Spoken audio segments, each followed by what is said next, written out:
Hello and welcome back to Newcastle Fans TV. Here's the last word, the last home game of the season. Me and Lee and Adam have not seen Newcastle United lose a home game all season.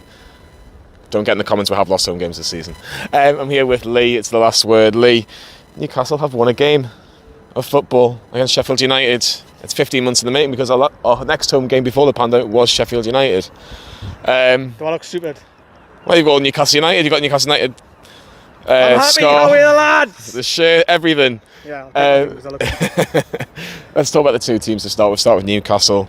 No real surprises. I think we kind of guessed the team before we even started, really. I think we'd like to have seen changes, but Joe Linton started up top with Maximum.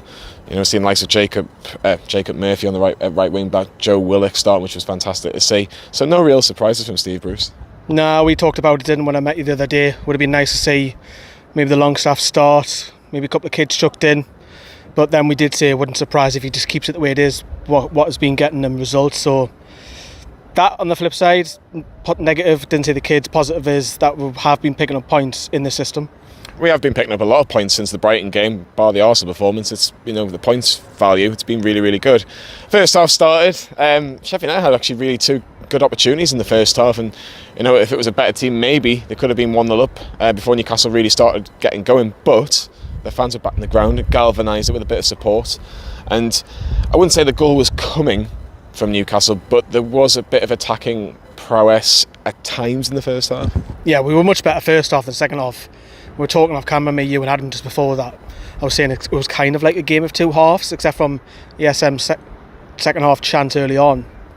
Sheffield United didn't really test the goalkeeper, but going back the first half, we had a few chances where Ramsdale palmed the header. Willock should have scored when he was literally 8 yards out, but again, he's got his goal, and man, what's it now? 7-7 or 6-6? I've lost 7 goals to Newcastle. I've lost track now, and my only worry about him is that his price tag is going to go up and up and up. If he keeps scoring goals, which is great, don't get us wrong, that he's scoring goals for her, but it makes it more harder to sign because other clubs will take notice of him. But yeah, fantastic goal. We'll mention Joe Willock's goal now. Great work from saint-maximin, who was a real threat for Sheffield United. He just couldn't really stop him for the majority of the time.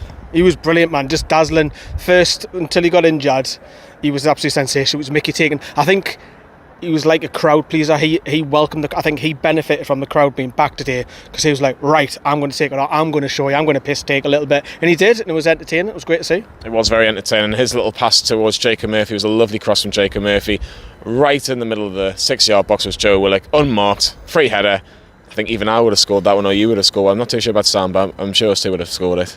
Yeah, I've got a good leap, Sam, like up there, you kind of jump. Too high, wouldn't it? But he scored 6 yards out, celebrating in front of the strawberry corner where Adam was on Sky Sports earlier on. Oh, I see that. Yeah, he's been giving it the large. Have a look at that picture on screen, everybody, right now. Look at that, man. What a happy lad. What a happy lad. He's just desperate to get back inside St James, isn't he? But yeah, fantastic. And it was great to see the fans saying they want him to stay. We'll talk about that probably a little bit more with the appreciation. But that was probably the best bit of the first half, or the best bit of the whole game. Second half, it was really, really poor. Dwight Gill came on for Joe Linton, who didn't really do much. And Dwight Gill didn't really do much better than Joe Linton, I have to be honest. Second half, it was really, like, I'm not going to say boring, because I've waited 15 months to watch Newcastle, so I'm not going to say boring. But if Sheffield United was, say, a Crystal Palace or a Wolseley, probably would have got something from the game today, wouldn't they? If they had a better calibre attacking players, they would have probably won it, to be honest, because it was mostly them, except from the ESM chance, which Ramsdale saved early on in the second half. It was all Sheffield United, but as I say, they dominated the possession in the final third.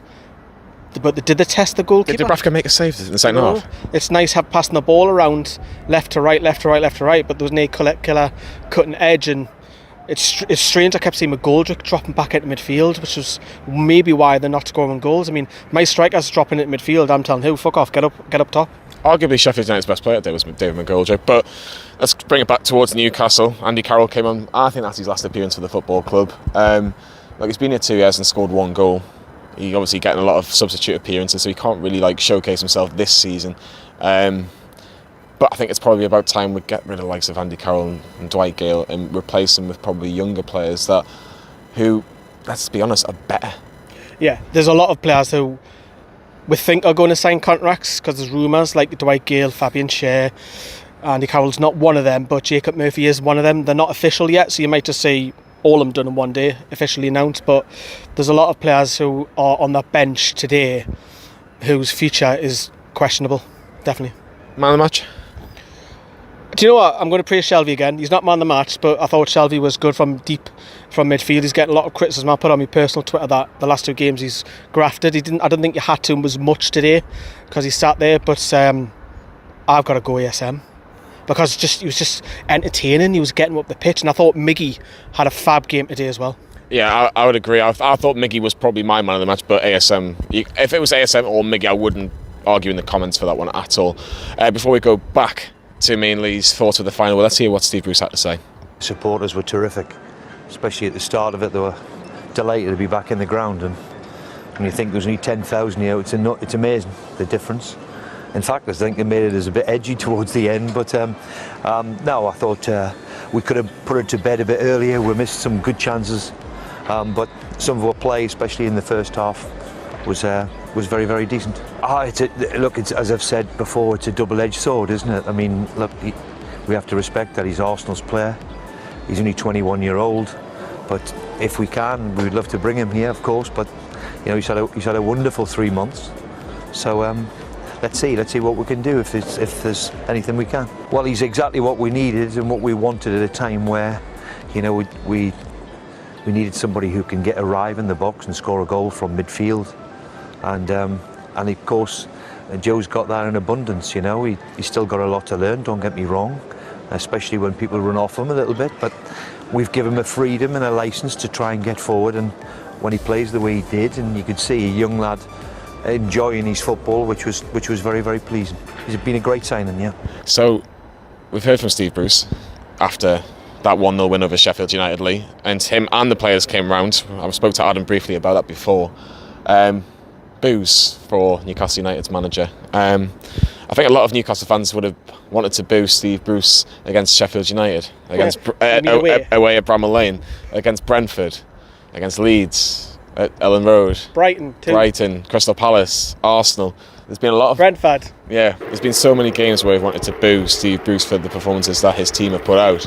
Was today the right time to put Yes and no. It should have been aimed more at the Premier League. I can't say, the next fan next to me should be doing that, because I didn't do it, so I'm guilty as that. But if it takes one person to do it, you need a second person, then you need the third person, you need the fourth, and so on. What, 10,000 maybe? Yeah, I don't think you're going to get the ground. I think the Gallagher's always going to be the singing in the Gallagher corner. Except from that, the ground doesn't sing, so it needs to be on that as part of the ground. And there was only a couple of stuff about the Premier League. There's only Steve Bruce has got a fat head. That's all was sang today, and I'm not joking. That's all it was. But what was interesting about the lap of appreciation, there's a separate video, so go and have a look. When he walks around, he's on his own, which I found a bit strange. He wasn't like, you wouldn't imagine Rafa, because Rafa's coaching staff will be behind him. He was just on his own, walking around, and he looked a little bit nervous. And then when he got around towards the Gallagher corner, the strawberry section, it was boos. Do you think he knew it was coming? I think he shouldn't have done it. Just stay behind for his own benefit. Look, when his performances are crap, but I think a full house booing is more powerful than a pocket full of a couple of hundred. Do you not think, though, Steve, I was going to call you Steve Bruce there. Don't call me Steve. There's too many at that club. Do you know what, though, Lee? Do you not give him credit for actually fronting up and actually going around? Because I remember one season where it was under Alan Pardew's era, where he didn't go around and he didn't front it up, and he just let everybody else take the flak. Do you not give him credit for just going, do you know what? I'll take whatever you got to throw at us. If you think I've had a crap season, go on and boo me. If you think I've done okay, clap me. At least he's come out in front of it. Yeah, probably because he felt, do I not? He's probably be torn. That's probably what it is. But the coaching staff will be right behind him, backing him. That paints 1,000 words for me. Is that the right phrase? 1,000 words? Probably. Something like that. Newcastle on 42 points, 15th place in the league. One game to go, Lee. If we finish 15th this season, in a nutshell, how do we look at it? Good end of the season. Very good end of the season, considering the teams were played. But the first 2/3 of it, 3/4 of it, you've seen it, Johnny. It's just, we don't even look like a Premier League side. And Steve Bruce goes, well, you know, we didn't have Callum, we didn't have Alan, we didn't have Mickey, and all of this. find replacements, find a solution. We don't, other clubs do. Brighton don't have a striker who scores loads of goals, but they play a hell of a lot better football than us. Why can't we play that way? So going into next season, be a little bit more brave. If you're going away to Manchester City or Manchester United, look, we're not expecting to win, but I didn't park the bus for 85 minutes, think, ooh, we're 1-0 down, let's go for it.